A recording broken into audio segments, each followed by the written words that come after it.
Comezamos coa información deportiva. O Rotogal regresa á competición despois dun mes de parón. Os boirenses reciben a visita do CID Jovellanos para estrearse na segunda volta da competición cun obxectivo claro: gañar o máximo número de encontros. A Superliga 2 está de volta. A competición de prata do voleibol nacional regresa despois de case 30 días en disputarse, aínda que os xogadores do Rotogal vestiránse de curto de novo logo de estar parados un mes e 4 días. Os boirenses terceiros estrearán o ano na Cachada e medíndose o seu perseguidor, o CID Jovellanos, que é agora mesmo cuarto. Un duelo que se prevé igualado e o que os do Barbanza chegan con gañas de volver a competir e de gañar.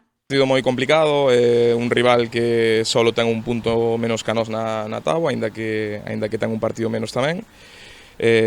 Partido moi complicado, como está demostrando ao longo da Liga, que calquer equipo pode gañar a calquera, e nada, nos centrados, a pesar de que levamos moito tempo sen competir, levamos case un mes sin competir, pero bueno, con gañas xa de convertir os adestramentos en competición. Mes sen competición que os boirenses aproveitaron para repoñer forzas tanto no apartado físico como no mental. A primeira volta foi de moita intensidade, moitos adestramentos, viaxes, e bueno, sempre ben desconectar para volver con enerxías, e nada, estamos xa, eu creo que físicamente en un bo momento, e bueno, a ver como pasamos a factura de non competir durante tanto tempo, pero bueno, eu vexo o equipo con gañas, vamos a estar con todos os xogadores disponibles, e nada, temos que empezar gañando.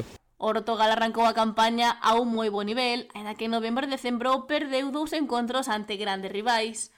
Agora agardan manter as súas prestacións sobre o parqué nesta segunda volta.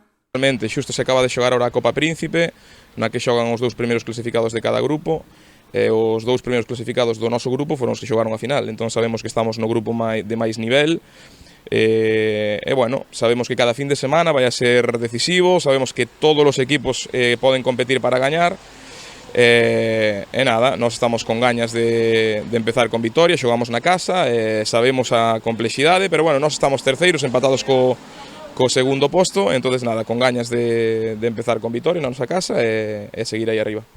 O soño de poder disputar a Copa Príncipe diluirse por pouco, pero contan con novas aspiracións, principalmente rematar a Liga o máis alto posible no Grupo A e poder disputar a fase de ascenso.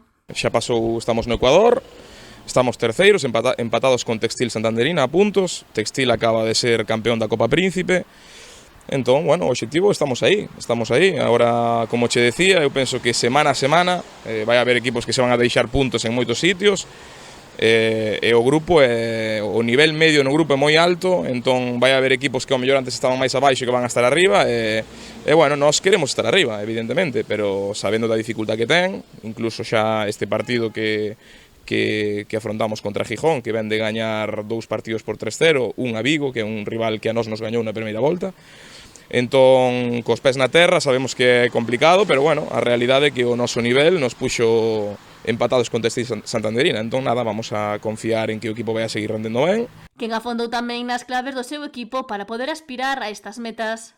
Certo que en voleibol hai basicamente 2 fases do xogo, unha que ti construes cando o equipo rival saca, que se chama K1. En esa fase de recepción e ataque estamos de terceiros, de 36 equipos da Superliga 2 somos o terceiro equipo, e na fase de K2, que é a fase que representa un pouquiño cando o teu equipo saca e bloquea e defende, aí temos un debe importante, estamos centrados en mellorar nesa fase. Creo que temos condicións e fundamentos para mellorar, e agora falta que aplicalo no xogo para que a nivel estadístico e a nivel de resultados se vexa reflexado. Creo que hai que manter o nivel de ataque e mellorar no nivel de contraataque. Para este duelo contra o CID Jovellanos, Alves poderá contar con todos os seus xogadores.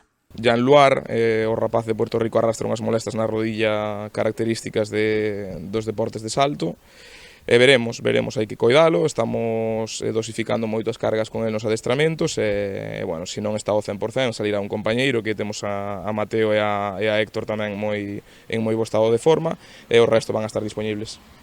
No partido de ida, os boirenses impuxéronse o Jovellanos a domicilio por 1-3, resultado que agardan repetir mañá no duelo que se desenvolverá ás 7 da tarde na Cachada.